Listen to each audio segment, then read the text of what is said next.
Soy Jon Colasmons y esto es Intercambio Iónico, un podcast sobre emprendedores e innovadores en el que intercambiaremos modelos mentales, libros, hábitos, fracasos y sobre todo, grandes aprendizajes.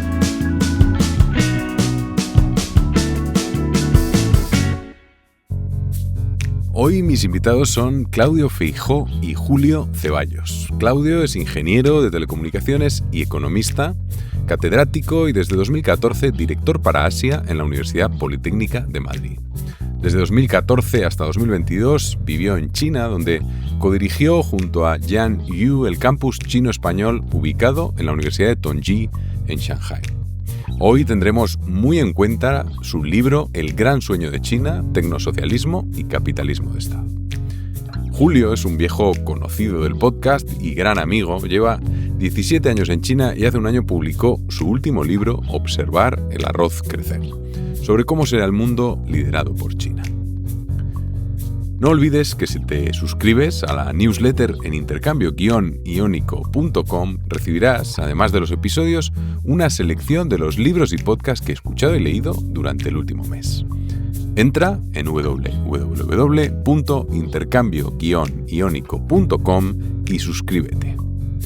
Hoy además quiero recomendarte Raudamatic, la newsletter sobre inteligencia artificial más completa en español. Las noticias más relevantes de lunes a viernes en tu email. Entra en raudamatic.rauda.ai y suscríbete. Bueno, bienvenidos a los dos a Intercambio Iónico. Muchísimas gracias. Muchas gracias, Jon. Bueno, se podría decir que este episodio es una especie de segunda parte del episodio que grabé con Julio, que era el episodio 31, y poco por recordar que yo creo que merece la pena escucharlo para coger un poco el contexto necesario para escuchar este segundo episodio, ¿no? Al final en ese episodio hablamos mucho de la historia, de la cultura y hasta de lo esotérico, de la gastronomía china. Dimos un barrido completo. Y hoy hablaremos del momento actual de China y de su futuro a través de la tecnología, apoyándonos en el libro de Claudio que he mencionado antes, que es El gran sueño de China. Antes de empezar, vamos a poner un par de cosas encima de la mesa que yo creo que son importantes, porque lo hicimos en ese episodio, pero por si alguien escucha este episodio de cero, ¿no? De la parte un poco histórica y yendo a dos cositas, pero bueno. La primera, y voy a parafrasear un poco a Julio en su libro, que dice: en Occidente a veces nos olvidamos de cómo era el mundo anterior a la revolución industrial. China llevaba siendo la nación con el mayor PIB del planeta durante 3.000 años. Es una civilización que ya existía antes de la batalla de las Termópilas o de que Egipto construyera las pirámides. Aunque cueste creerlo, hay una línea de continuidad con los chinos del siglo XXI. Son 5.000 años de historia. Y el otro elemento clave es el ciclo de humillación, ¿no? Desde la Primera Guerra del Opio en 1839 hasta que ganan los comunistas en 1949. Es un periodo muy relevante para la identidad nacional china porque simboliza un tiempo de profunda pérdida de soberanía, humillaciones extranjeras y crisis internas. China sufrió derrotas militares, concesiones territoriales, imposiciones económicas y pérdida de control sobre su política exterior a manos de potencias extranjeras, en particular las europeas, Japón y Estados Unidos. Este periodo en realidad deja una marca profunda en China y su intención en realidad es recuperar ese papel de superpotencia, ¿no? Esto me parecía relevante para entender todo lo que vamos a hablar hoy y a partir de aquí ya nos vamos a meter en harina, porque yo creo que vamos a empezar por el modelo, ¿no? Al final, desde que la tecnología digital en el 2010 o al final de los 2000 empieza a consolidarse, China empieza a definir un modelo más claro, ¿no? Yo tengo la sensación, esto también son intuiciones o anécdotas más personales, pero cuando yo estuve en China un año y medio por 2009-2010, todavía había mucha gente que te explicaba que China iba a su ritmo, pero que en realidad iba a un modelo de democracia también, ¿no? Que ellos, aunque fueran lentos y bueno, iban a seguir su proceso, pero que en realidad ese era su camino, ¿no? Pero eso ya no es así desde que la tecnología digital se puso a tope y tienen realmente un modelo muy definido, ¿no? Ahora existe ese modelo. Voy a leer un párrafo del libro de Claudio que yo creo que explica esto muy bien. que es la democracia vendría a funcionar de una manera parecida como lo hace en teoría la economía de mercado en su capacidad para procesar información distribuida, opiniones encontradas y solventar problemas complejos. Esto es mío, que es que la libertad de expresión y la libertad de prensa son en el fondo como los tentáculos con los que los líderes reciben esa información clave para gobernar, ¿no? Y según esta teoría, los regímenes autoritarios carecerían de un mecanismo de realimentación suficientemente capaz de procesar la información políticamente relevante, puesto que no poseen ninguna forma de mantener una discusión abierta y proponer soluciones alternativas sin ir contra el propio sistema. Como resultado, un régimen no democrático tiene un déficit de información y tiende a tomar malas decisiones. Sin embargo, las nuevas tecnologías, con su capacidad para obtener y procesar datos y convertirlos en conocimiento, pueden otorgar los medios para conocer lo que la sociedad necesita y, por lo tanto, gobernar mejor, ¿no? Y ahora ya va la primera pregunta. ¿Cómo definirías, Claudio, el modelo tecnosocialista del que hablas en el libro? Bueno, yo voy a decir una primera cosa, bueno, muchas gracias, por supuesto. Voy a decir una primera cosa, ¿no? Que antes en el resumen que has dicho, China es una mezcla de complejo de superioridad con complejo de inferioridad. Una mezcla peculiar, ¿no? El siglo de humillación, inferioridad, superioridad, porque han sido una.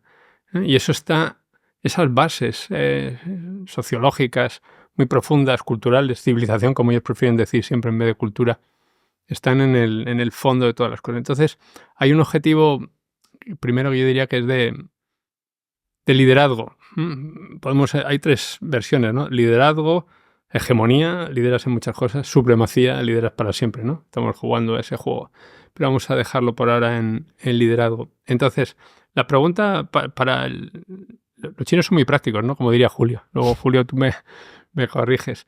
Y entonces ellos utilizan el modelo más adecuado a sus fines. ¿Cuál es el modelo más adecuado a sus fines? Y pueden cambiarlo. Y puede que cambie. Yo no diría que está fijo, ni mucho menos. Entonces, ahora mismo ese modelo es eso que yo he llamado ahí tecnosocialismo, quizás es un nombre un poco que despista un poco. Por eso yo insisto, luego puse un subtítulo que era capitalismo de Estado. Entonces, es una especie de capitalismo, como dicen los ingleses, on steroids, ¿no? Es donde le hemos echado de todo. Básicamente, la idea es, oye, esto va a desarrollar tecnología y cuanto más potente mejor y cuanto más alineada con nuestros intereses, pues cojamos y pongamos el sector público y el sector privado alineado. Y lo que está fuera de ese alineamiento, pues no nos interesa, o si se aleja mucho, pues lo quitamos de en medio. Eso yo creo que es la base del modelo, ese alineamiento de lo privado desde lo público, que todos intentamos. El informe Draghi, yo no diría que va muy lejos de eso. Lo que hace Estados Unidos a su manera no se parece un poco, quiero decir una cosa importante, ¿no?, sobre el modelo. China hace sus deberes y examina los modelos posibles, examina los fines a largo plazo, no tiene el ciclo político para estar constreñidos como nos sucede aquí con cortoplacismos, no necesariamente con cortoplacismos, sería más correcto decir. Y también lo que hacen es mirar la teoría económica básica. Es que China se están inventando. Aquí muchas veces hay una especie de desprecio. Tú lo has dicho muchas veces muy bien, Julio. Como si los chinos no supieran. Los chinos saben muchísimo más, infinitamente más de su país que nadie, ningún extranjero, y toman las decisiones con un nivel de información inimaginable para nosotros. Entonces, a eso le suman que miran fuera, miran a ver cuáles son los modelos que funcionan, las cosas que sirven para algo. Y miran los principios de la economía. Entonces, la decisión del régimen chino, les funcione o no les funcione, en esta pregunta, en el modelo, es la base del liderazgo futuro, o hegemonía, o supremacía, podemos hablar de eso, reside en la productividad. Y la productividad no hay ningún misterio. Hay una simple fórmula que dice, depende de capital, dinero, inversiones, del capital humano, tiene un problema demográfico China, y C, y más importante, de la tecnología. ¿Qué hacemos? Invertimos en tecnología. No quiero saber de inversiones que no sean productivas en tecnología. Que, insisto, es lo mismo que dice el informe Draghi. Y eso ya de paso. Sí. Para que nos hemos dado cuenta unos años más tarde. Y mientras tengo la impresión, además, de que hay una narrativa en el mundo exterior a China que es como cantos de sirena, ¿no? Que le dice a China, no, tenéis que rescatar la burbuja inmobiliaria, esto es lo importante, tenéis que gastar dinero en no sé qué cosas. Y China interpreta eso como me quieren despistar. O sea, saben que el mundo va de chips, inteligencia artificial, bio, you name it, ¿no? La tecnología que tú quieras. Y a ver si vamos por otro camino. Porque alguien no quiere perder su puesto. Esa es mi lectura en grandes rasgos del modelo. A mí me ha gustado mucho algo que has dejado caer antes, que es el que, bueno, tienen un plan, pero puede cambiar en cualquier momento, ¿no? Que al final ese es uno de los componentes de China que es interesante, que aunque ahora tengan un plan, pues veremos si ese plan sigue por ahí, ¿no? Pero esa es una de las cosas de estas que hemos dicho al principio, que yo creo que hay que también tenerla en cuenta en cuanto definamos ahora paso a paso cuál es un poco ese plan, ¿no? Porque es un plan que no, bueno, pues que no tiene por qué estar fijo. Y precisamente desde fuera, ¿no? Se mira a China casi siempre con las mismas gafas y se utilizan los mismos adjetivos desde hace 3 y 4 décadas, y lo que le dicen los chinos es que ellos han evolucionado su sistema en 40 años mucho más de lo que lo hemos evolucionado nosotros. Y suelen decir, y no les falta razón, que la diferencia entre Deng Xiaoping y quien le sucedió, que fue Jiang Zemin, es mucho mayor que la diferencia entre el primer Bush y Bill Clinton. Y la diferencia entre Hu Jintao y Xi Jinping es mucho mayor que la diferencia, por ejemplo, entre Bush y Obama. Es decir, parece que el Partido Comunista Chino es una gran etiqueta que lo uniformiza todo, y para nada. Ellos están en permanente evolución de su modelo y en un proceso, luego hablaremos de ello casi seguro, de prueba y error, prueba y error. Sí, de hecho, claro. Prácticamente las últimas 2-3 semanas han introducido una política monetaria radical y lo van acompañando de una política fiscal. Esto en el proceso de 3 semanas. Lógicamente hay una cadena de decisión que es más arriba abajo, más, no diría más sencilla, pero sí al menos más jerárquica y más clara que la que tenemos nosotros. No más sencilla. Sí. Pareció interesante una cosa que sacabas en el libro, que era una cosa que decía Jack Ma, el fundador de Alibaba, que decía, en los últimos 100 años hemos llegado a creer que la economía de mercado es el mejor de los sistemas, pero debido a la capacidad de acceder y usar todo tipo de datos, puede que seamos capaces de encontrar la mano invisible del mercado, ¿no? Siguen pensando en eso. Hay unos... Esto da para mucho, ¿no? Porque sí, hemos enterrado debates de un poco del pasado, como si estuvieran superados, ¿no? La Unión Soviética lo intentó. La Unión Soviética dijo, mira, el mercado puede que asigne recursos eficientemente. Yo personalmente lo dudo, y desde luego la Unión Soviética lo dudaba profundamente, pero es un proceso que tarda mucho tiempo, con ajustes, y alguien sale perdiendo en ese camino.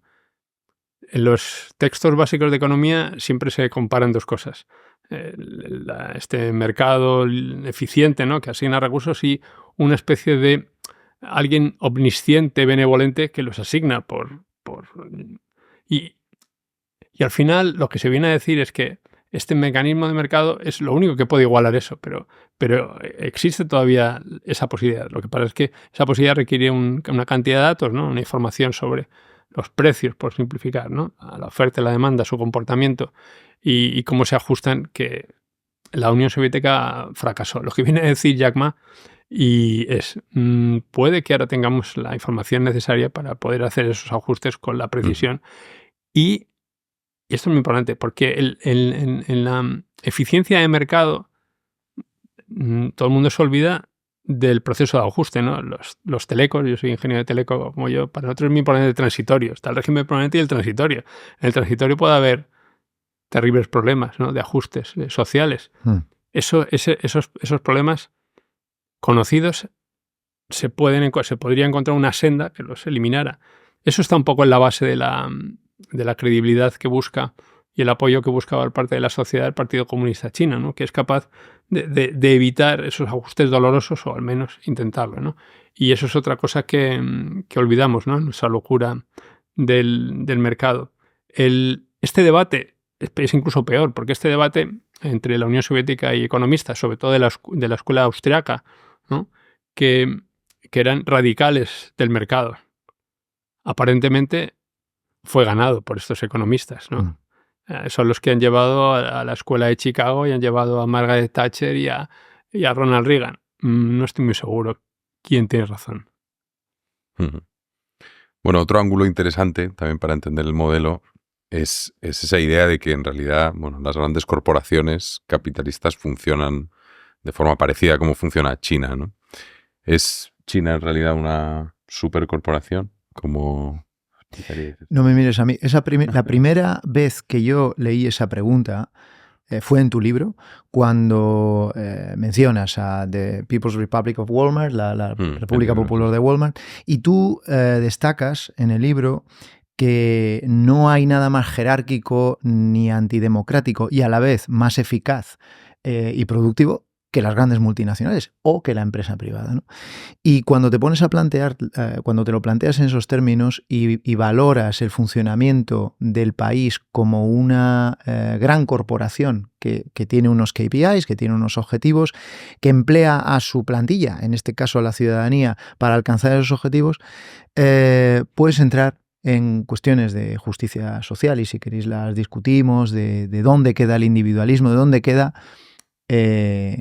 la humanidad en muchos aspectos. Pero lo cierto es que las multinacionales, las corporaciones, que se guían por esos mismos objetivos y principios, funcionan. Y en un sistema competitivo, como el sistema en el que estamos, donde los actores, en este caso los países, están obligados a competir, la eficiencia es algo a tener muy en cuenta. Ellos lo han priorizado.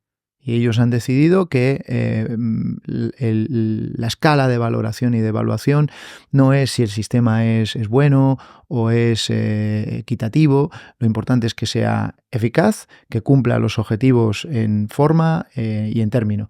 Y eso lo analiza muy bien, pero la pregunta sí, luego, mejor para él. Yo aquí es que no quiero meterme porque luego hablaremos más, ¿no? De la parte... Pero claro, el equilibrio entre las corporaciones y las empresas que arrancan, ¿no? Y la libertad individual para poder arrancar también todos esos... O sea, que es un equilibrio al final, que una corporación grande también le cuesta hacer muchas cosas. Luego entraremos un poco en esa parte un poco más de la innovación disruptiva versus la innovación incremental, ¿no? Esta analogía con las grandes compañías da probablemente para un libro, ¿no? Que habría que explorar, pero si uno mira la historia, ¿no? El tiempo que han permanecido las grandes corporaciones, muchas han caído, ¿no? Y han muerto porque no han visto los cambios. Pues, Eso es un tipo. Ese... Luego hay un segundo, habría que hacer un bestiario, ¿no? de grandes corporaciones, pero hay algunas que no lo vieron y se las llevó la tecnología, típicamente, un cambio disruptivo. Luego hay un segundo tipo que lo vieron y se reinventaron, no podían seguir haciendo lo mismo. Si yo tuviera que elegir, quizá China podría pertenecer a con el partido a los mandos, podría pertenecer a este segundo grupo, ¿no? Está buscando, ¿no?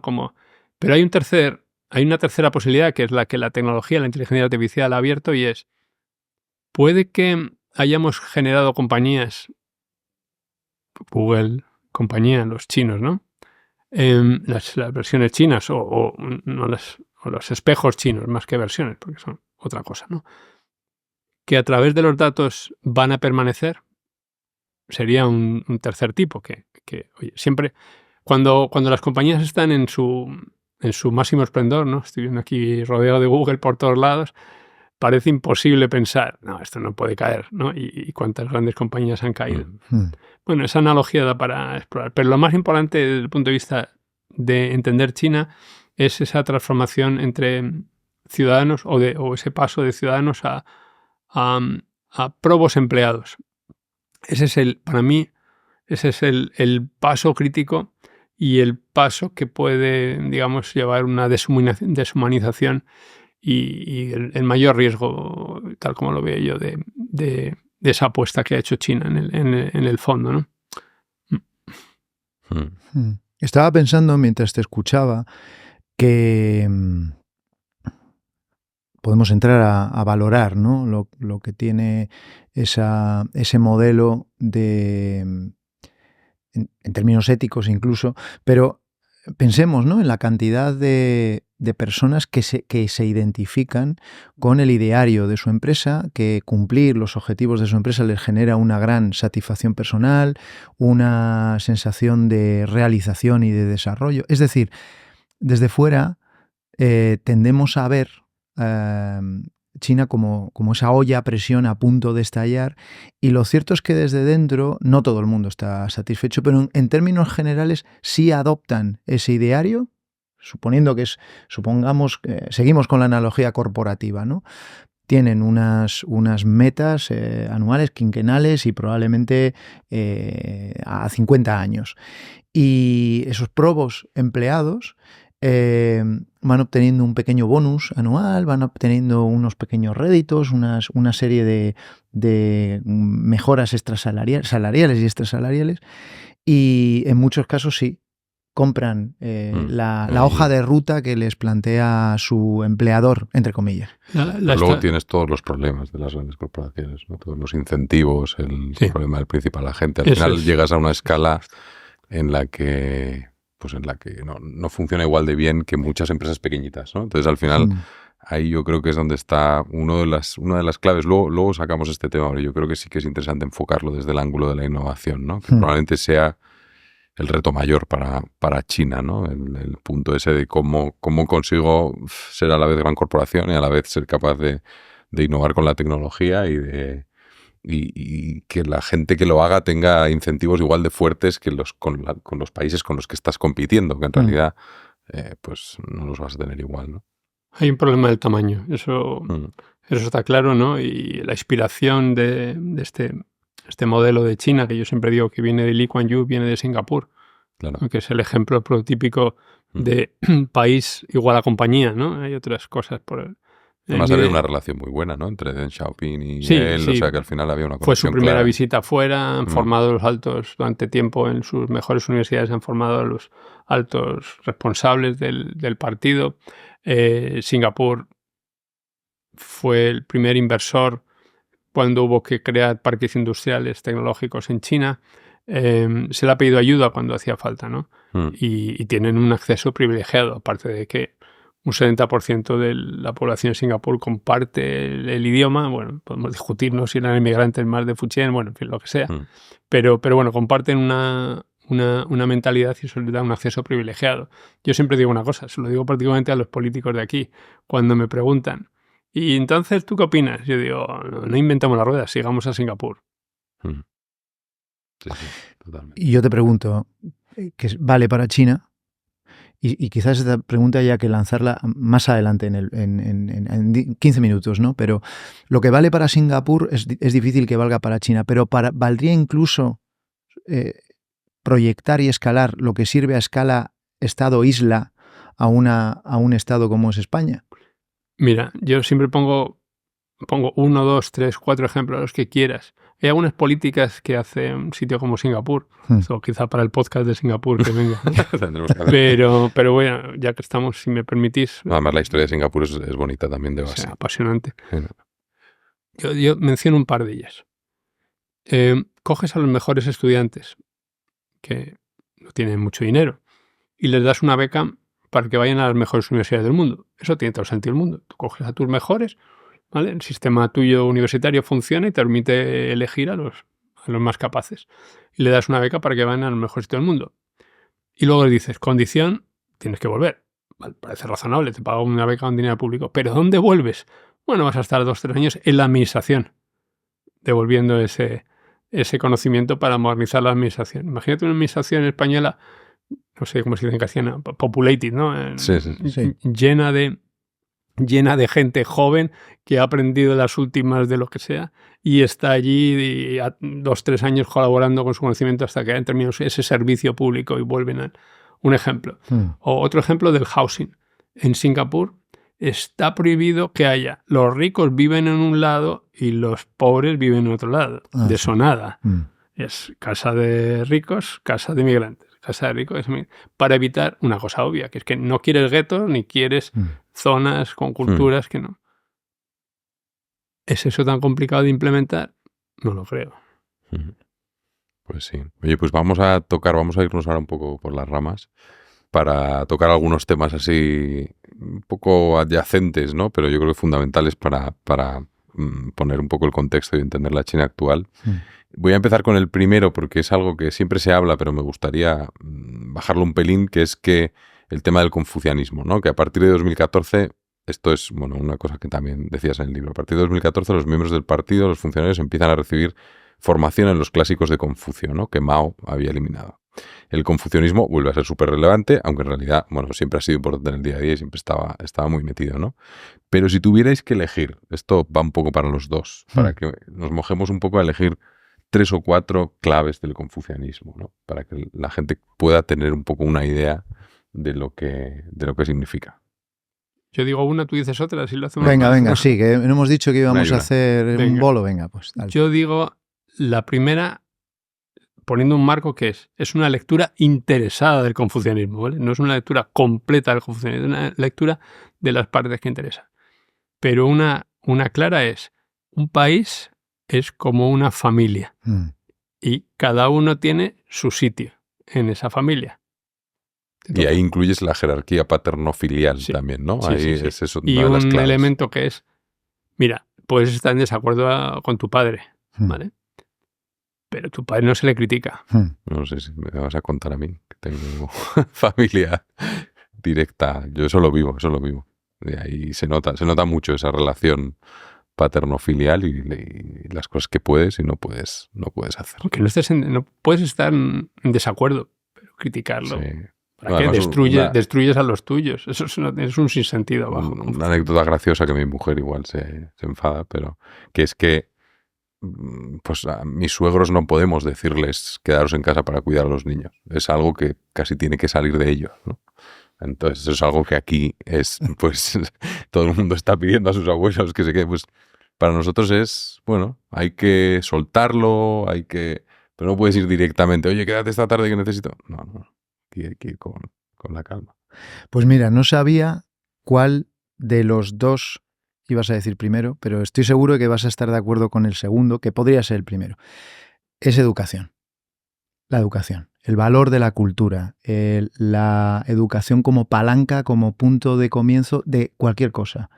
La educación como eje de toda una sociedad que funciona, de una familia equilibrada. La educación como ADN de aquellos que gobiernan y gobiernan con justicia porque están educados. Entonces, en fin, podría elaborar la educación como valor supremo. Yo ahí añado también, aquí voy añadiendo un poco, pero a mí me parece muy interesante de eso la parte que le da, la importancia que le dan a la historia. O sea, cómo todos estudian sobre la historia y tienen conocimiento de mucho más de lo que sabemos aquí, o con mucha más profundidad, ¿no? Que tiene que ver con la piedad paterno-filial y ese sentimiento de agradecimiento a aquellos que te preceden, que de alguna manera explican por qué estás aquí. O sea, conoce cómo has llegado hasta aquí, quiénes son tus ancestros, a quiénes les debes algún tipo de reconocimiento. Casi como corolario de la relevancia de la educación está una tercera pata, que es la meritocracia. El confucianismo no es una religión, que a veces yo he escuchado, es una religión, que no es una religión. Es a lo más que se parece es una ética o una filosofía, pero de cómo gobernar, ¿no? Surgió, siempre es importante, creo, aquí ya que ha dicho la historia, ¿de dónde sale el confucianismo? ¿Por qué, no? Es coetáneo más o menos con Sócrates, Platón, más o menos. Entonces, en China, que tenía una población mucho mayor y más concentrada en términos de números en ciudades y también más extendida en términos de extensión geográfica, se planteó un problema, que es cómo gobernamos territorios, ¿no? A otros. ¿Y cómo gobernamos eso en un marco de confianza? Aquí se solventaba con tu familia. ¿A quién hacías virrey o vizconde o mandabas no sé qué? Pues a alguien de tu sangre. Y esperabas, no siempre con acierto, que eso mantuviera unido al reino. Pero allí no había manera. Las dimensiones del comienzo de lo que es el imperio del medio impedían hacer eso. Entonces se desarrollaron un montón de filosofías o éticas de cómo gobernar un país que crece y que no te vale con la familia. Tienes que buscar a alguien competente para hacerlo. Entonces ellos ya estaban buscando a gente competente para gobernar hace 3.000 años, simplificando, ¿no? Vale. Entonces, la meritocracia es uno de los pilares. Y simplificando, lo que viene a decir es que si te esfuerzas y trabajas duro, encontrarás tu sitio en la sociedad. No serás el jefe, sino encontrarás tu sitio en la sociedad y te será recompensado por la sociedad. Tan importante es este tercer pilar, ¿no? Hemos dicho la educación y hemos visto esta organización un poco jerárquica de familia. Tan importante es la meritocracia que si fallara, que si quedara demostrado que el régimen actual no es capaz de satisfacer esta meritocracia, este esfuerzo que hacen las personas y recompensarlos con la posición que se merecen en la sociedad, el sistema estaría en peligro. Por eso, el mayor enemigo, uno de los mayores enemigos, mi lectura, ¿no?, del régimen son posiciones que se alejan o que deshacen por la base esta idea de meritocracia. Y el régimen las vigila con mucho cuidado para mantenerlas bajo control, porque les tiene miedo. Sí, sí. Bueno, aquí vamos a conectar con la educación, ya que estábamos, ¿no? Y la pregunta al final es ¿por qué la educación es tan relevante para las familias chinas?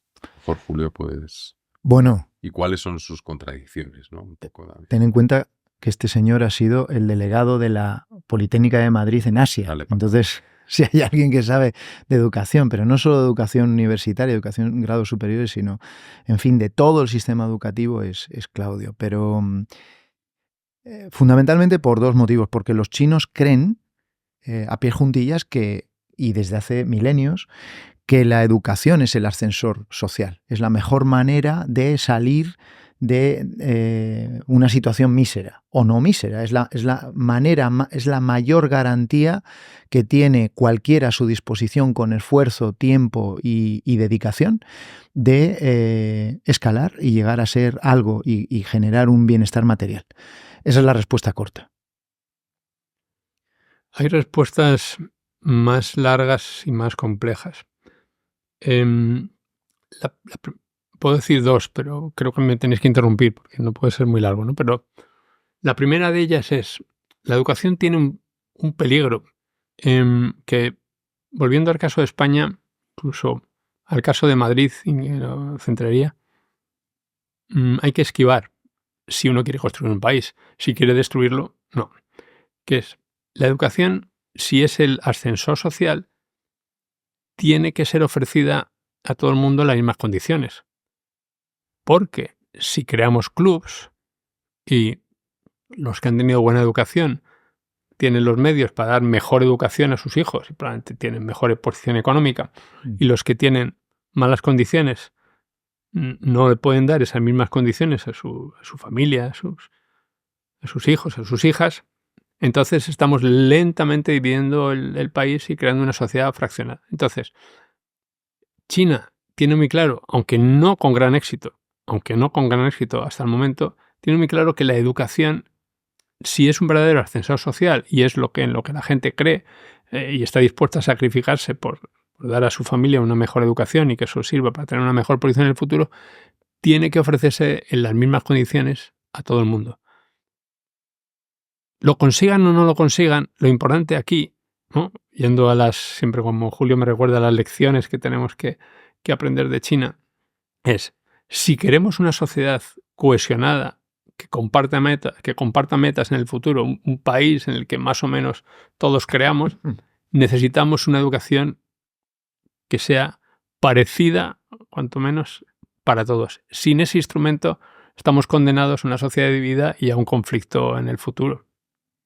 Luego el tema del permiso de residencia, ¿no? El hukou y todo ese tema también lo comentabas en el libro como una pieza pues importante porque te permite, la educación te va a permitir moverte a los sitios donde hay más posibilidades. Claro, porque al final China es un país desigual. O sea, quiero decir que luego uno mira las estadísticas de quienes han sacado notas altas en la selectiva de China, el Gaokao, y descubre que los que tienen más dinero sacan mejores notas y van más a las buenas universidades. Y desde luego la riqueza está concentrada en el este, ¿no?, en las ciudades que están en la costa este, y desde luego no en el oeste o no en el sur, y donde poca gente educada quiere ir.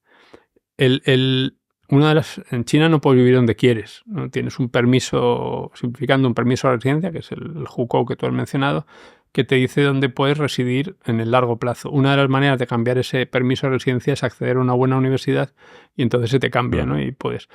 Este sistema es un sistema para poder gestionar la población.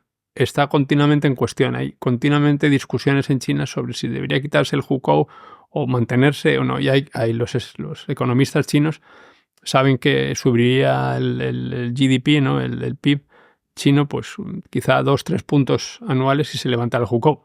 Lo que no dicen es a cambio de una gestión mucho más complicada y probablemente de gente que sufriría. Ahora, digamos, el sufrimiento está bajo control, pero en ese escenario se descontrolaría. Las ciudades no están preparadas tampoco, ¿no? Ya una ciudad como Shanghai con sus 25 oficiales, 28 reales, con sus 3 millones de inmigrantes internos que no tienen el hukou, pues probablemente reventaría si se fuera a 35 millones de repente, ¿no?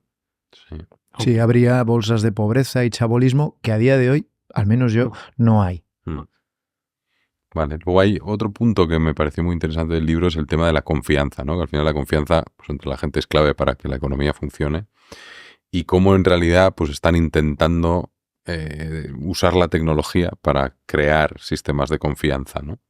Y no sé si nos puedes contar un poco el ejemplo de Shima, el de Alibaba, cómo funciona. Y bueno, sé que hay muchos que en funcionamiento, pero porque esto va a sonar diferente a mucha gente. Yo digo aquí un poco, Julio, pero tú di más, porque tú esto lo conoces tanto o mucho mejor que yo, ¿no? Cuando me preguntan que, oye, ¿cómo me entero de lo que pasa en China? Yo siempre digo lo mismo. Pues haz lo mismo que el partido. Mira a ver los trending topics en Weibo. Van a durar una semana hasta que son censurados, modulados, acallados o redirigidos o lo que sea. Pero hay unos días en los que puedes saber exactamente qué es lo que piensa la gente y qué está pasando de verdad.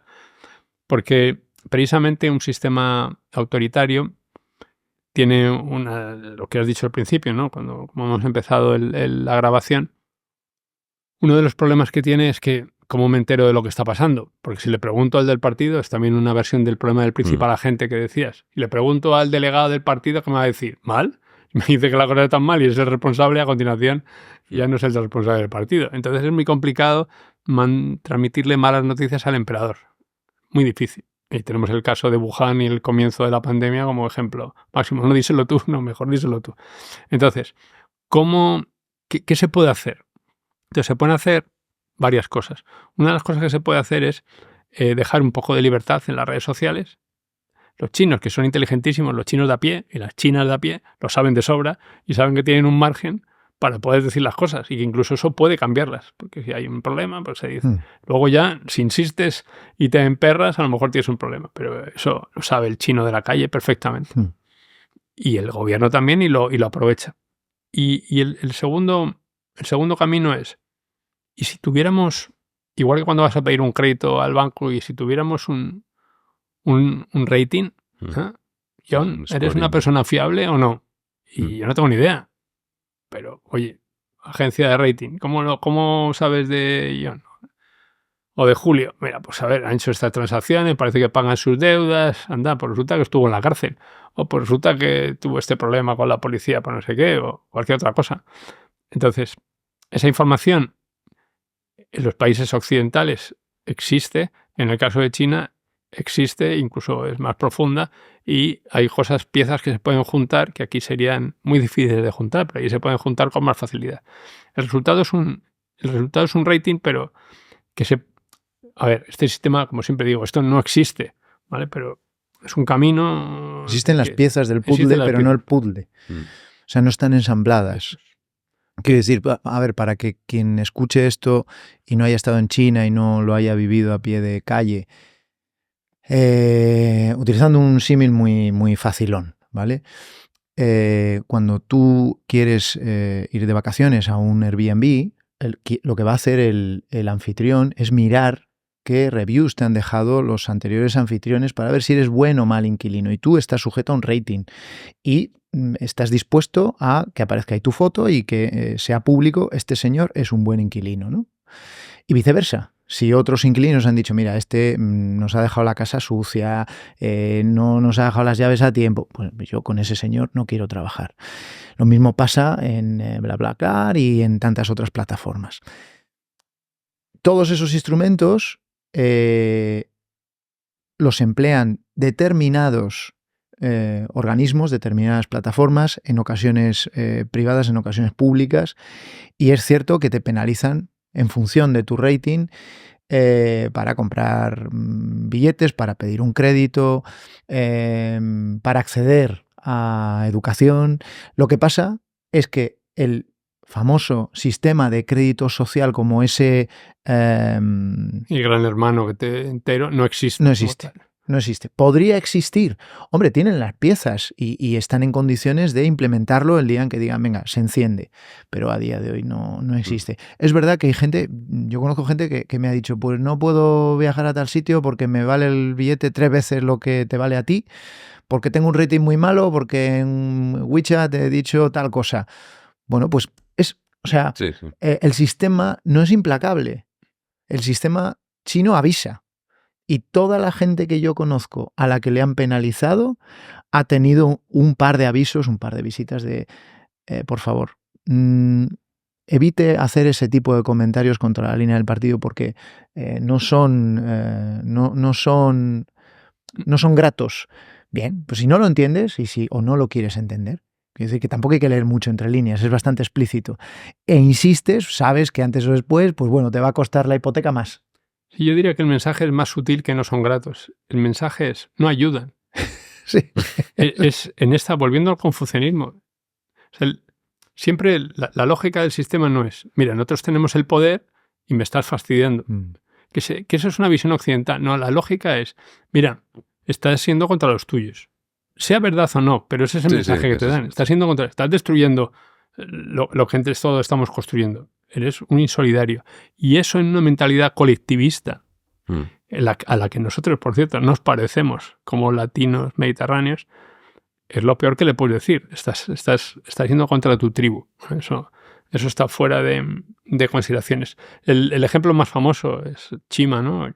Chima, que son los traducidos, los puntos de sésamo, ¿no? Lo que se inventó pues, la plataforma esta de Alibaba, ¿no? Alipay, ¿no? Y que integra muchas cosas que haces. Pero hay una cosa, a mí la que más me gusta de todas es los resilientes que son los chinos, ¿no? Tú imagínate que vives en un sitio en el que pasa eso. Y dices, toma, ranking. Y digo, ostras. Y entonces ellos piensan, como me dicen mis amigos, es que no me puedo escapar de esto. O sea, pues puede que me parezca mal, pero ¿y qué quieres que haga yo? ¿Sabes? Que me levantar la mano y que... No. Entonces, ¿qué hacen? Voy a utilizarlo. ¿Eres un joven casadero?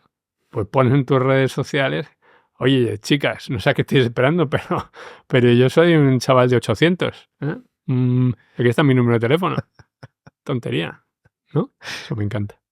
No, pero tienes razón, porque ha sido hace muy poco que ha salido en prensa que jóvenes en edad de merecer y dispuestos a encontrar pareja han empezado a utilizar los billboards del metro de Cantón para publicitar su perfil indicando el rating que tienen en este sistema, ¿no? Y dice, oye, fíjate, si es que soy un partidazo, ¿no ves que puedo comprar todo lo que me apetezca a muy buen precio? Porque soy un buen ciudadano, un buen, ¿cómo los llamas tú? Probo empleado. Probo empleado. Y además esto hay que engancharlo con lo que nos has preguntado antes, ¿no? Y no es casual que haya dicho como primer valor del confucianismo la familia. Tú no quieres avergonzar a tu padre y a tu madre. Tú no quieres que tu entorno más cercano se sienta... No quieres decepcionar a esos que te han criado, que te han educado y a los que les debes tanto. Si esto lo trasladas a nivel país, y hay que recordar que país, Kuo-ya, significa el estado familia. O sea... tiene el carácter de familia metido en el país. Para un chino, y eso son unas cosas también por las que creo que Julio y yo, y John te admitimos en el club, luchamos. Y es que para entender China hay que realmente remangarse y meterse dentro de la cultura china. Y hay que entender que la palabra país tiene el carácter de familia metido ahí. Entonces, para alguien que piensa en chino, familia y país tienen una conexión que nosotros no vemos.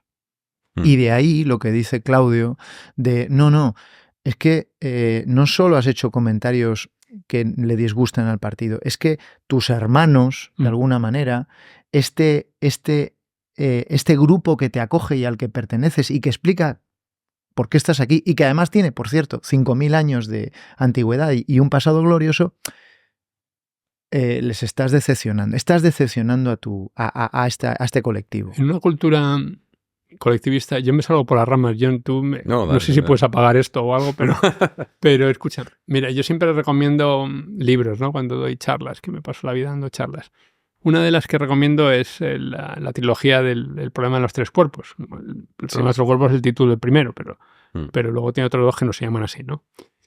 ¿Y por qué lo recomiendo? Lo recomiendo porque es un libro hipercrítico con el sistema chino al mismo tiempo que muy elogioso con el sistema chino en contraposición a la filosofía occidental. Nosotros estamos acostumbrados por el soft power con origen en Estados Unidos, que es el individualismo, ¿no? O sea, imagínate esto. El grupo dice, pues yo creo que hay que ir por allí. Y hay uno que dice, pues no, yo voy por allí. Pero hombre, si hemos decidido entre todos que hay que ir por allí, ¿por qué te vas por otro lado? No, porque yo tengo razón. Entonces es el héroe, ¿no? En el imaginario estadounidense es el héroe, el que contra todas las... Eso para un chino es una estupidez. El que se va solo, se muere, que es lo normal que le pasa al que se va solo. Pero escucha, si lo hemos dicho entre todos, si tenemos claro que es por allí, ¿a dónde vas? Eso está en el corazón más profundo.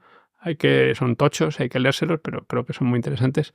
Está en el corazón más profundo de esa trilogía y yo la recomiendo por ese motivo, porque es una visión del futuro desde China, no una visión del futuro desde Estados Unidos donde va a haber un héroe, que a veces incluso hasta el presidente de Estados Unidos, lo que es un absurdo, que nos va a salvar. Pero a ver, por Dios. Muy bien, oye, pues vamos a entrar en el siguiente tema, que yo creo que es interesante, que es la parte un poco de la innovación que decíamos al principio, ¿no?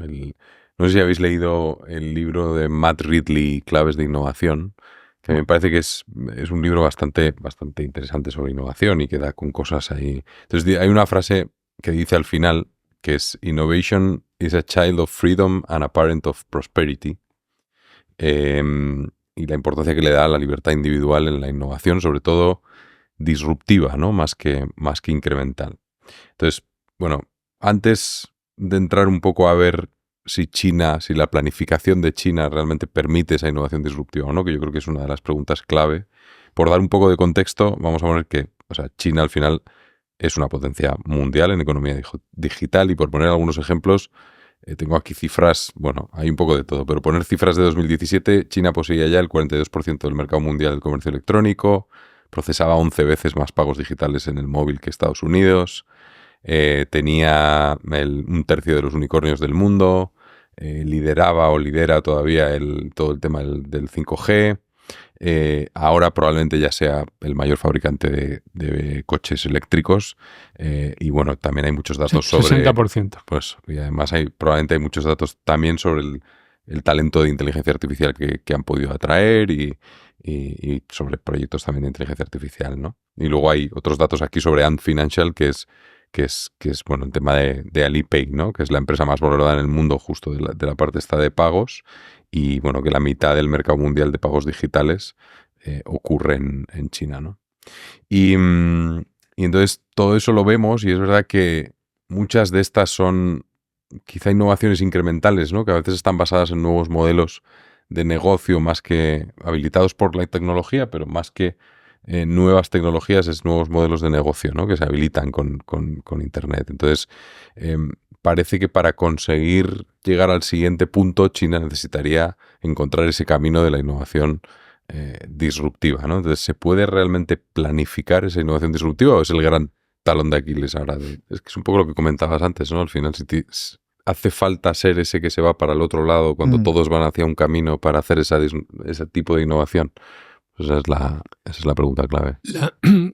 Tan es la pregunta clave porque si hemos dicho que con las reglas de juego actuales, porque yo siempre insisto esto, o sea, es en las reglas que tenemos. Yo pienso si teníamos que cambiar las reglas, pero en las reglas que tenemos, si esto va de productividad, solo hay que ir para atrás y decir dónde viene la productividad de base tecnológica, viene de que alguien tiene una innovación disruptiva. Esto es el círculo virtuoso, ¿no? de la innovación. Entonces, todo el partido dentro de esas reglas se juega el que tenga las innovaciones disruptivas. Por poner un ejemplo que no está en el libro, porque es más reciente y que a lo mejor está cerca de vuestras experiencias más recientes, ¿no? En el lado empresarial. Y es, China no vio la AI generativa. Sí, esa es una de las buenas. China es experta en innovaciones incrementales. Dijo, Machine Learning, fantástico. ¿Qué vamos a hacer? Vamos a ponerle Machine Learning a todo. En la industria, Machine Learning tiene un montón de aplicaciones en la industria, pues imaginar, ¿no? Reconoce imágenes en una cadena de producción y optimiza algo, pues ya está, ¿vale? Y siguen insistiendo porque hay un camino. El Machine Learning no ha desaparecido porque tengamos ChatGPT, ¿no? Todavía hay un camino. Y siguen pensando que en esa innovación incremental pues son particularmente buenos y lo han demostrado con una lista tan larga de sectores, desde las células solares hasta el coche eléctrico, las baterías y muchísimas más cosas. Entonces, aquí hay como dos ramas que considerar. La primera es, ¿qué pasa si yo insisto en las innovaciones incrementales y voy dando saltitos? Pues puede que un día cuando mire para atrás, un montón de innovaciones incrementales se parecen a una innovación disruptiva, porque ha quedado tan lejos la base. Entonces, yo no descarto que eso sea un camino. Otra segunda consideración es... Pero es el problema que tienes que compites con otros que sí que están dando saltos mayores, ¿no? Al final. Sí, entonces hay una velocidad ahí. Claro, pero China ha sido particularmente buena en coger sectores relativamente maduros, industrias relativamente establecidas, y llevarlas al siguiente nivel y quedarse con ellas. Creo que la lista de ejemplos es que es realmente larga. Bueno, el coche eléctrico yo creo que es un gran ejemplo. Sí, es un ejemplo de hoy, pero la lista, los trenes de alta velocidad es otro ejemplo que a mí me gusta mucho. Sí. Vale. Pero no han inventado nada del tren de alta velocidad en China como tal, sino los que han aplicado y ahora tienen una ingeniería especialmente en terrenos abruptos, porque China es abrupta como ella sola, donde son los únicos que se pueden construir a unos costes razonables, pues elementos de infraestructuras que en otros sitios es imposible. Y lo demuestran todos los días haciendo túneles y metiéndose en montañas de 5.000, en selvas, en cualquier sitio, mientras que nosotros nos lo pensamos dos veces porque es muy complicado. Entonces, la segunda cuestión es, ¿cuántas innovaciones disruptivas hacen falta? O ¿cuántas personas hacen falta detrás de las iniciativas disruptivas? Es una pregunta que es importante porque, oye, si bastan una o dos innovaciones disruptivas, no necesitamos a 1 millón de personas. Esto es una forma muy china de pensar. No necesitamos a 1 millón de personas volviéndose locas, pensando en innovaciones que a lo mejor se les va un poco la pinza y no solamente innovan aquí, sino están empezando a criticar el modelo social. Nosotros necesitamos, lo ideal sería, yo siempre pongo el ejemplo de los Juegos Olímpicos y es, ¿en qué deportes gana China más medallas? Los hombres, ¿vale? Además pongo esto que me gusta. Deportes individuales. ¿Por qué? ¿Cuál es el sistema? Yo que he ido a las mejores universidades de deporte de China, donde entrenan su equipo olímpico, lo he visto. Pues coges a un montón de personas, las puedes entrenar hasta que mueran, y el que no muere, este es el que me interesa. Es un mecanismo de competitividad extrema. Y esa es la lógica. A esos que han sobrevivido después de poner de 1 millón, nos quedamos con 100.000, 10.000. Bueno, al final tenemos 10. Estos al equipo olímpico. Les damos todos los medios. Que tienen que ir a aprender no sé qué a no sé qué sitio. Aquí está. Vete a tal sitio y hasta que no lo hayas aprendido no vuelvas. Ese era el circuito que tenía China. El circuito que tenía China era coger a los mejores, mandarlo a las mejores universidades, Lee Kuan Yew, Singapur, está por el fondo, y que, conscientes de las limitaciones del entorno interno, volvieran con su capacidad, su formación y ideas exteriores. Y les pones un caldo de cultivo con recursos para que crezcan. Esa es la idea. No sé si ahora mismo funciona como se pensó originalmente, ¿no? Ha habido ciertos giros en el sistema, ciertos palos en las ruedas, también de fuera del sistema y no estoy completamente seguro. Pero no descartemos la posibilidad de que no hagan falta muchos, basta con que haya algunos. Eso vuelve a estar también en el libro de Liu Cixin. Basta con una persona que piense en una forma distinta de hacer las cosas, pero lo haga educado dentro del sistema para cambiar las cosas. Claro, pero eso ahí falta algún ingrediente, ¿no? Al final, que la innovación disruptiva al final también no deja de ser algo que se hace de manera colectiva, aunque siempre se elija y se acabe diciendo que la innovación ha sido una determinada persona, no deja de ser gente que está medio fuera del sistema, que se autoalimenta, y luego entra otra derivada, yo creo, muy importante aquí, que es el tema del talento de fuera, ¿no? El que para convertirte realmente en un polo de innovación disruptiva tienes que atraer a todos los innovadores del mundo. En realidad eso es lo que dice un poco la historia o los momentos históricos donde ha pasado. Pues al final eran sitios donde iba allí mucha gente y al final pues acababas atrayendo a todos los que tenían ese talento, ¿no? Y yo creo que ahora en China, esto también es una intuición o una sensación de los últimos viajes, que yo creo que China estaba muy cerca de empezar a atraer a los innovadores del mundo. Llegó la pandemia y creo que ha habido un momento ahí difícil de que la gente pues ya se ha ido y no está atrayendo tanta gente como estaba atrayendo, ¿no? Entonces que ha perdido un poquito, puede volverlo a recuperar, pero como que ha perdido un poco ese camino en el que iba, y yo no sé si es posible conseguir eso sin atraer al talento de fuera, ¿no? Es una pregunta ahí abierta. Se lo estás diciendo a alguien que montó el primer programa de incubación para emprendedores hispanos y latinoamericanos en China. O sea, porque viendo que había ahí unas oportunidades para incubar, no para quedarte allí y acelerar. Pero siempre insisto mucho para incubar. Para que pases por allí, se te pegan algunas cosas y luego termines donde tengas que terminar. Sigue existiendo. De hecho, este programa lo visitó el presidente del gobierno hace 3-4 semanas que estuvo en China, pasó por allí. O sea que es una de las cosas que ha creado y uno modestamente pues está detrás. Hay otro libro que yo recomiendo, aunque el personaje que está detrás del libro a mí personalmente no me gusta nada, se llama Kai Fu Lee, y es el de los de AI Superpowers, ¿no? Sí. China and the US. No me puede gustar porque solo dice China y Estados Unidos y Europa dónde está, ¿no?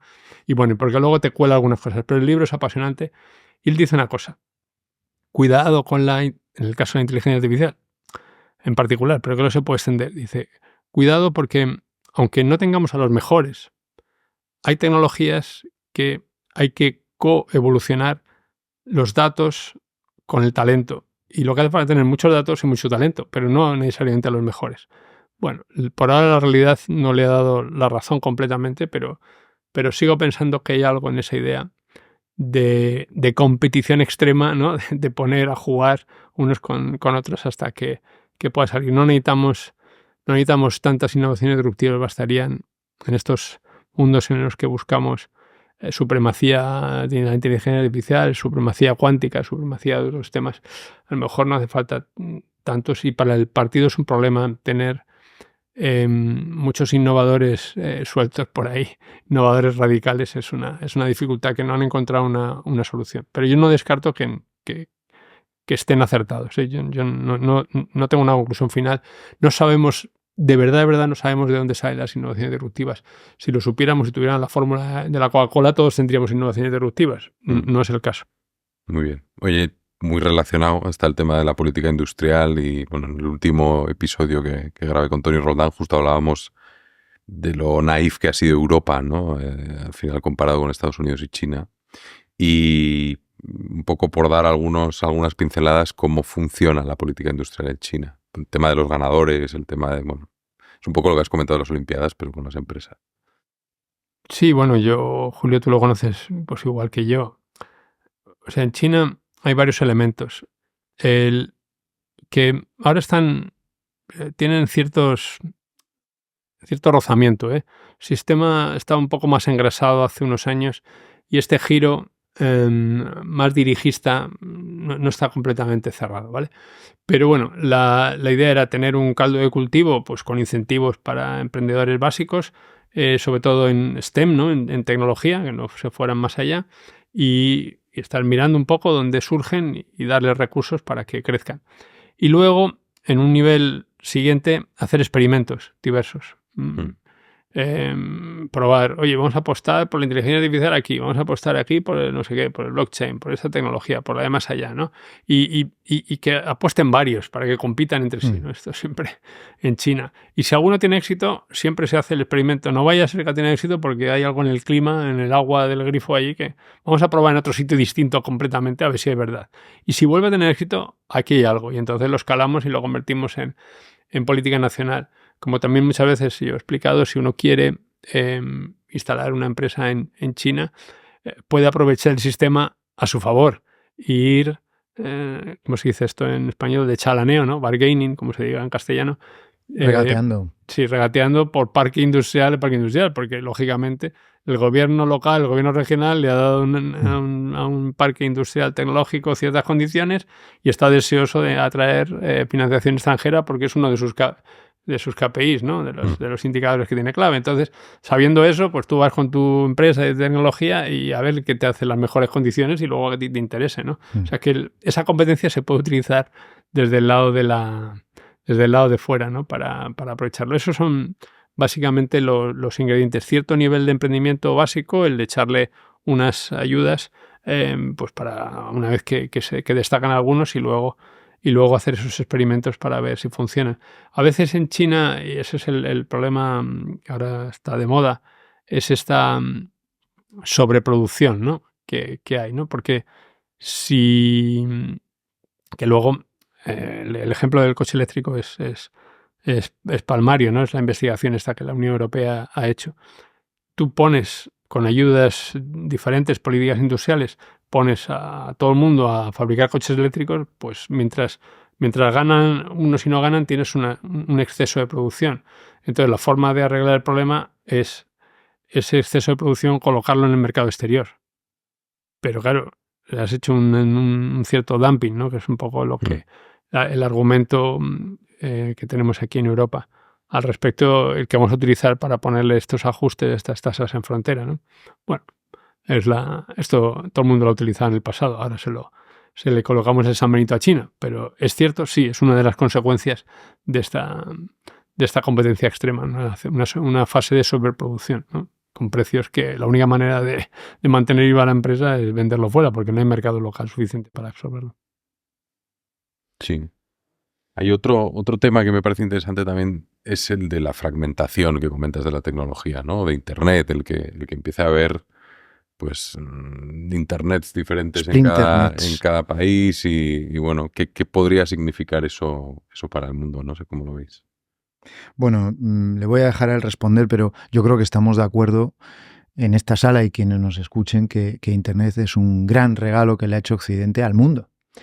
Y fíjate, a raíz de una charla que dio un muy buen amigo de Claudio, que se llama Ángel Gómez de Ágreda, que es autor del libro Mundo Orwell, yo le escuché por vez primera, lo cito en mi libro, él es coronel del ejército y dio una charla en China en la que explicaba un poco cómo conviven a día de hoy la biosfera material, es decir, el aire, tierra, mar, ¿no? Esas tres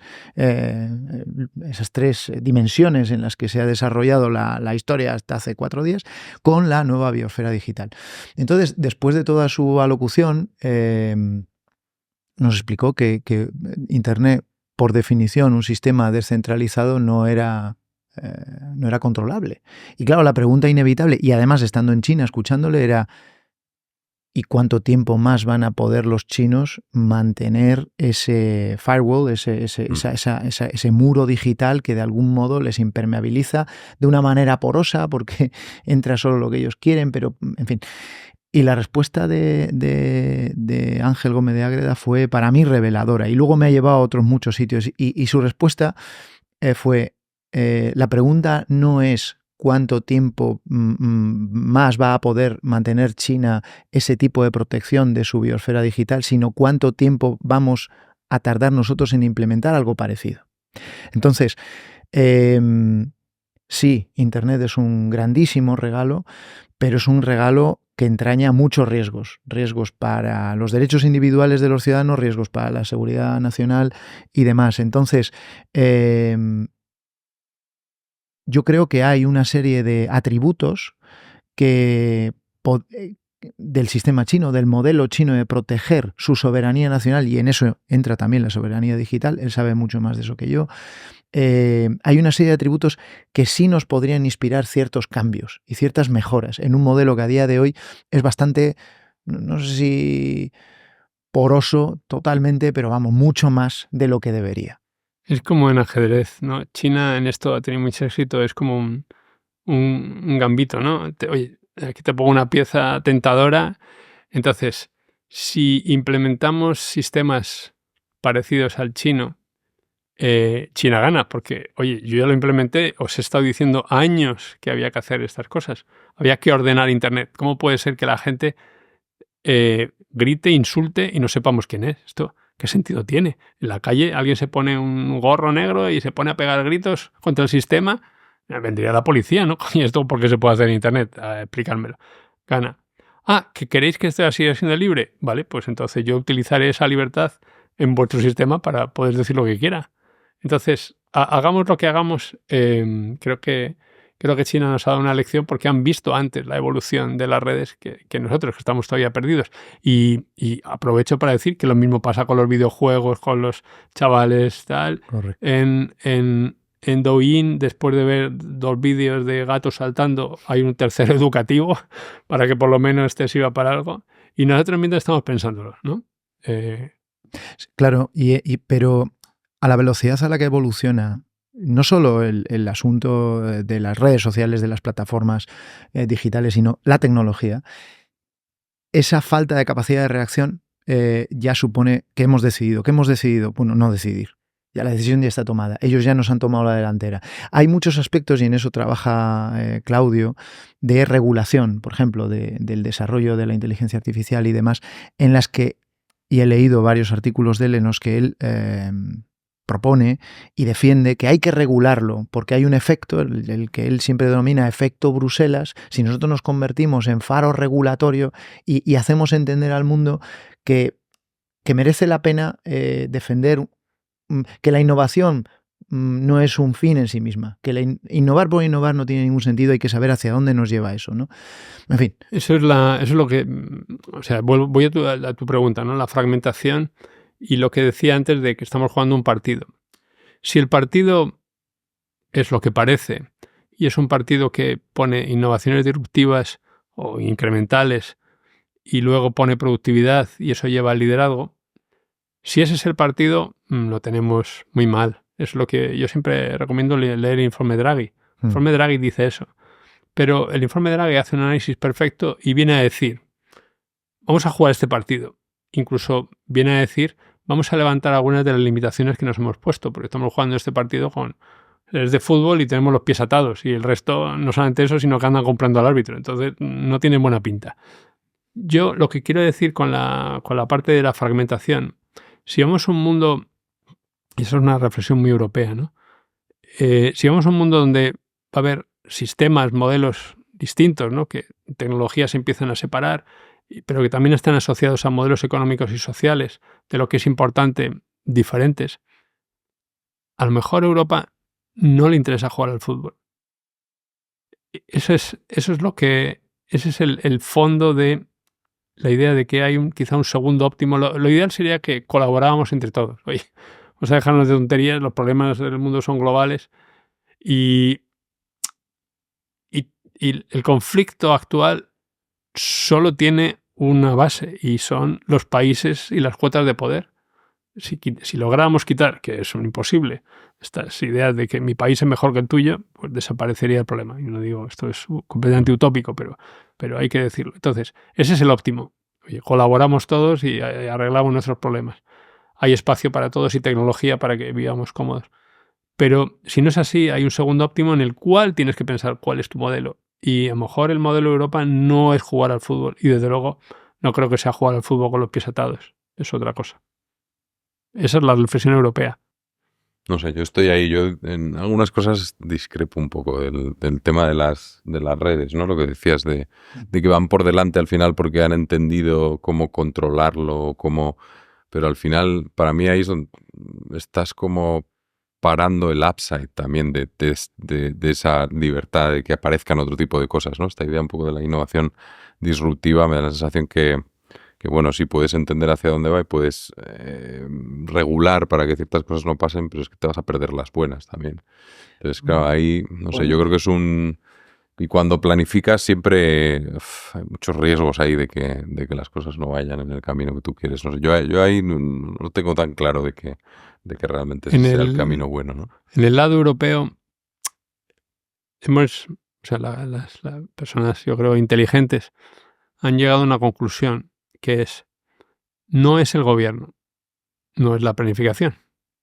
La planificación tiene unos límites.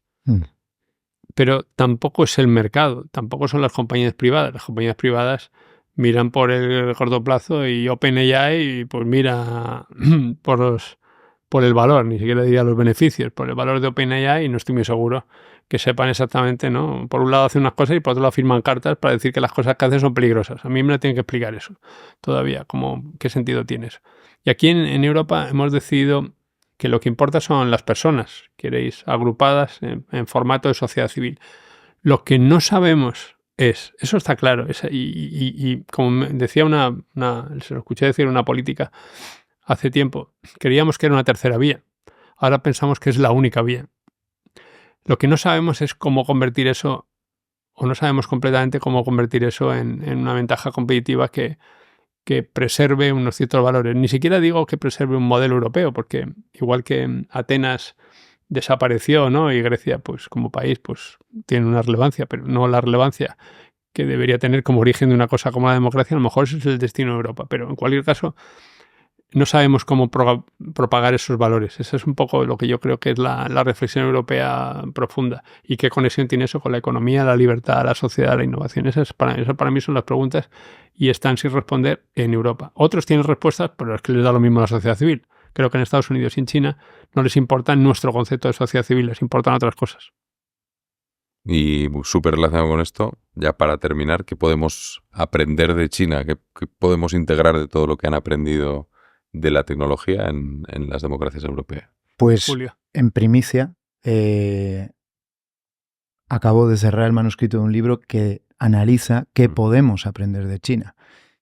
No voy a hacer ningún spoiler, pero voy a ir a la lectura optimista.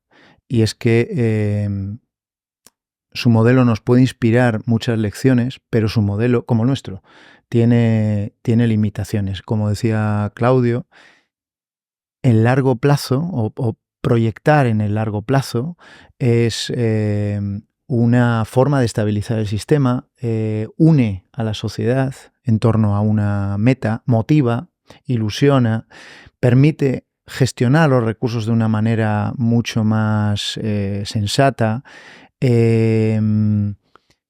Yo diría incluso quita la crispación, porque el corto plazo tiene mucha crispación. Esto me lo estás quitando, es para ti. Pero si compartimos en el largo plazo, sabemos que es simplemente parte de la discusión para encontrar el camino, porque compartimos en el largo plazo. El problema de países europeos, y España, pues desafortunadamente puede ser un ejemplo, es cuando empezamos a divergir en lo que debería ser el destino en largo plazo. Sí. Ese es el problema, y eso es lo que deberíamos aprender de China, que se comparte cuál es el destino en el largo plazo y cuáles son las metas. Luego, oye, discutamos todo lo que queramos a grito pelado sobre el corto plazo. Creo que eso es para mí es la lección de fondo, ¿no? Importante. Y de hecho, volviendo al libro de Claudio, que es lo que nos ha reunido hoy aquí, él cuenta en la primera, en la segunda página, yo creo que es la frase de apertura, y además es importante porque es un muy buen enganche para el lector. China tiene un plan. Y es importante tener un plan.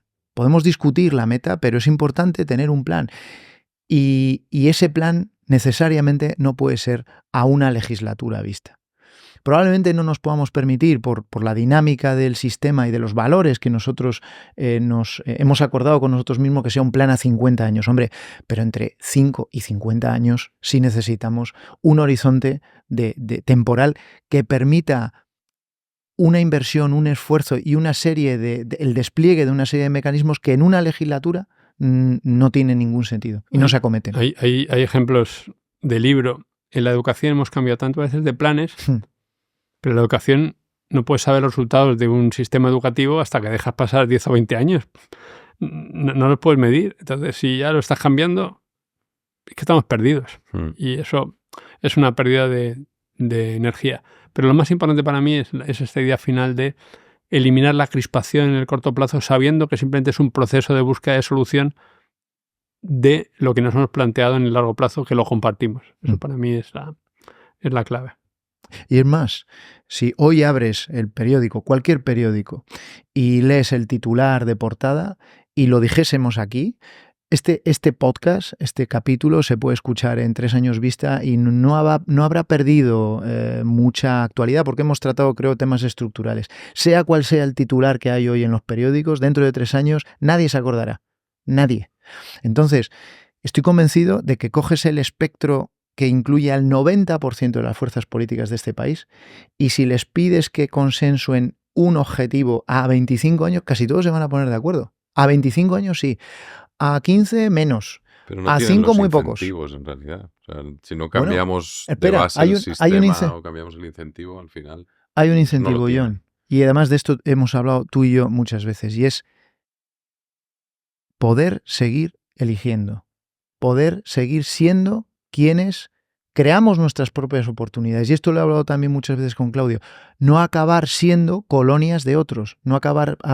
dicho de una manera muy dramática, no acabar siendo siervos de otros que deciden nuestro destino. Eso es lo que nos jugamos.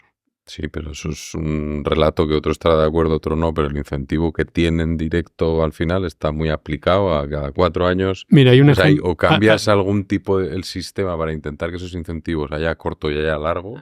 Hay un ejemplo muy chino para encontrarse en la divergencia. Y es el principio de una sola China, ¿no? Que comparten el Partido Comunista y el Kuomintang, ¿no? El Partido Nacionalista. Quizá no lo comparten otros partidos que hay en Taiwán, pero son los que se mataron durante años de guerra civil. Y esta idea de compartir la divergencia, es decir, hay una sola China, puede que la mía, pero hay una sola. Pues lo mismo. Oye, vamos a garantizar que podamos seguir decidiendo en Europa. Esa es la idea de independencia estratégica o soberanía estratégica por sus limitaciones que empieza a coger auge en Europa. Yo no creo que sea tan complicado compartirla, ¿no? Queremos seguir teniendo cierta capacidad de decisión. Vamos a dejarlo en cierta capacidad de decisión. Eso yo creo que podríamos reunir a los principales decisores, ¿no? O los que abogan por decisiones en el corto plazo y sin embargo que compartieran esa idea en el largo plazo, porque estamos todos muy, muy aferrados a esta idea de que la sociedad civil importa. Yo creo que eso lo compartimos ampliamente en Europa, por encima de muchas otras cosas. ¿Sabes qué es la ciencia? Saber que se sabe lo que se sabe y saber que no se sabe lo que no se sabe. He aquí la verdadera ciencia. Confucio en el año 500 a.C. Espero que te haya gustado. Si quieres más, puedes suscribirte al podcast en Apple, Spotify o en tu plataforma favorita. Y ahora también tienes las entrevistas en vídeo en YouTube. Recuerda que si te suscribes a la newsletter en intercambio-iónico.com recibirás, además de los episodios, una selección de los libros y podcasts que he escuchado y leído durante el último mes. Gracias a Google for Startups por dejarnos el espacio y ya sabes que puedes encontrarme en X, en @ION Cuervas, con V y M al final. Y para terminar, un agradecimiento muy especial para todo el que ha llegado hasta aquí.